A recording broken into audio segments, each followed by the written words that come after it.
নমস্কার বন্ধুরা, পঞ্চব্যঞ্জন চ্যানেলে তোমাদের সকলকে স্বাগত। আজ আমি তোমাদের সাথে শেয়ার করতে চলে এলাম সুস্বাদু আজকে পিঠের একটি সহজ রেসিপি, যেটা কোথাও আজকে পিঠে, কোথাও চিতই পিঠা, আবার কোথাও সরা পিঠা নামেও পরিচিত। গ্যাসে কিভাবে একদম পারফেক্টভাবে এই পিঠে বানানো যায় সেটাই আজ আমি তোমাদের বানিয়ে দেখাবো। তো চলো শুরু করা যাক। তো প্রথমেই আমি এখানে 500 গ্রাম সিদ্ধ চাল নিয়ে নিয়েছি। তোমরা যদি চাও কিন্তু এই সিদ্ধ চালের পরিবর্তে আতপ চালও ব্যবহার করতে পারো। তো আমি এই চালটাকে 2-3 বার ধরে ভালো করে ধুয়ে তারপর পরিমাণ মতো গরম জল দিয়ে 2 ঘন্টার জন্য ভিজিয়ে রাখবো। তোমাদের হাতে টাইম থাকলে তোমরা সারা রাত ভিজিয়ে রাখতে পারো। আমার হাতে টাইম ছিল না বলে আমি গরম জলে 2 ঘন্টার জন্যই ভিজিয়ে রেখেছিলাম। তো যতক্ষণ চালটা ভিজানো থাকছে, চলো দেখে নিই আমি কিসের মধ্যে এই আজকে পিঠে বানাবো। তো আমি এখানে এই আজকে তৈরির জন্য নিয়েছি একটা মাটির সরা আর ঢাকনা। এই মাটির সরা আর ঢাকনা তোমরা যে কোনো দশকর্মার দোকানে ইজিলি পেয়ে যাবে, আর এগুলোর দামও কিন্তু খুবই কম হয়। আর এই সরা ঢাকনা আমি ভালো করে ধুয়ে পরিষ্কার করে সকালবেলায় রোদ্দুরে শুকিয়ে নিয়েছিলাম, যেহেতু সন্ধেবেলা আজকেটা বানাবো। তবে খেয়াল রাখতে হবে ভালোভাবে সরা আর ঢাকনা যেন শুকিয়ে যায়। ভিজে থাকলে এটা আগুনে বসালেই কিন্তু ফেটে যাওয়ার সম্ভাবনা থাকবে। তো এখন 2 ঘন্টা পর চালটা ভালোভাবে ফুলে গেছে। এবার একটা মিক্সচার জার নিয়ে নিয়েছি, আর এটার মধ্যে সব চালটাকে দিয়ে দেব। আর এর মধ্যে পরিমাণ মতো গরম জল দিয়ে ভালো করে একটা স্মুথ পেস্ট বানিয়ে নেব। আর এই গরম জল দেওয়ার ফলে আজকে পিঠেগুলো জালিদার ছিদ্রযুক্ত তৈরি হবে, আর অবশ্যই ফুলে উঠবে। তো চালগুলো আমার ভালোভাবে বেটে স্মুথ পেস্ট তৈরি করা হয়ে গেছে।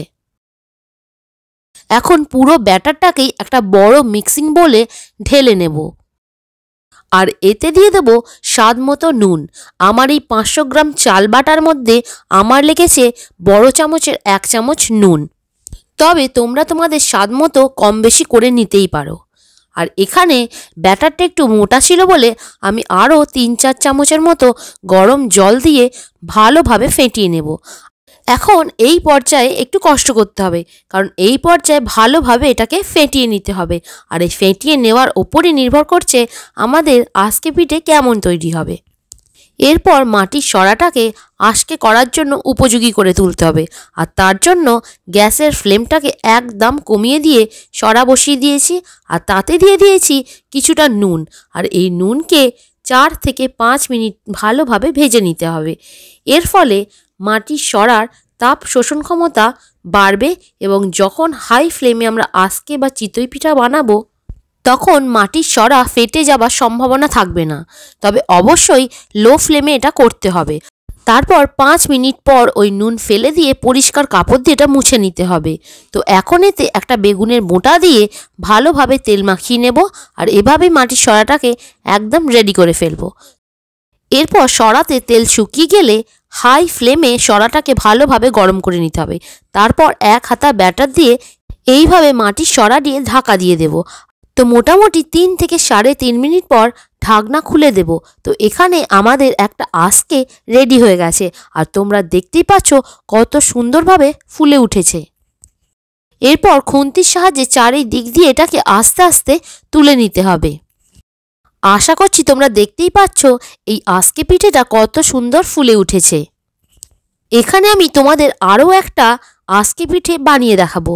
তো প্রথমেই আমি এখানে তেল হালকা বুলিয়ে নিচ্ছি বেগুনের বোঁটা দিয়ে। তারপর হাই ফ্লেমে সরা একেবারে গরম হয়ে উঠলে তখনই আমরা এতে দিয়ে দেবো 1 হাতা ব্যাটার, আর সাথে সাথেই ঢাকনা দিয়ে ঢাকা দিয়ে দেব। আর আবারও 3 থেকে 3.5 মিনিট পর আমি এই ঢাকাটা খুলে দেব। তো এখানেও আমাদের আর একটা আজকে রেডি হয়ে গেছে। আর এটা হয়ে গেলে এই খুন্তির সাহায্যে ইজিলি এটা উঠে আসবে, তখন তোমরা বুঝতেই পারবে এটা রেডি হয়ে গেছে। তো রেডি হয়ে গেছে আমাদের আজকে বা চিতই পিঠে। আর এই রকম 1 বাটি যদি সাথে নলেন গুড় থাকে তো আর কথাই নেই। তবে তোমাদের একটা এই আজকে পিঠে ছিঁড়েই দেখাই। মাঝখানটা কত সুন্দর ফুলে ফেঁপে উঠেছে, তোমরা দেখতেই পাচ্ছ। আর মাঝখানটা জালিও তৈরি হয়েছে। আর সাথে তোমাদের দেখাতে দেখাতে আমি আর লোভ সামলাতে পারি কই। তো বন্ধুরা, আজকের এই রেসিপিটি কেমন লাগলো কমেন্ট করে জানাতে কিন্তু একদম ভুলবে না। আর ভিডিও যদি তোমরা ইউটিউব থেকে দেখে থাকো অবশ্যই চ্যানেলটাকে সাবস্ক্রাইব করে দিও, আর ফেসবুক থেকে দেখে থাকলে অবশ্যই পেজটাকে ফলো করে রেখো। তো আজকের মতো এইটুকুই, দেখা হচ্ছে অন্য কোনো ভিডিওতে অন্য কোনো রেসিপির সাথে। ধন্যবাদ।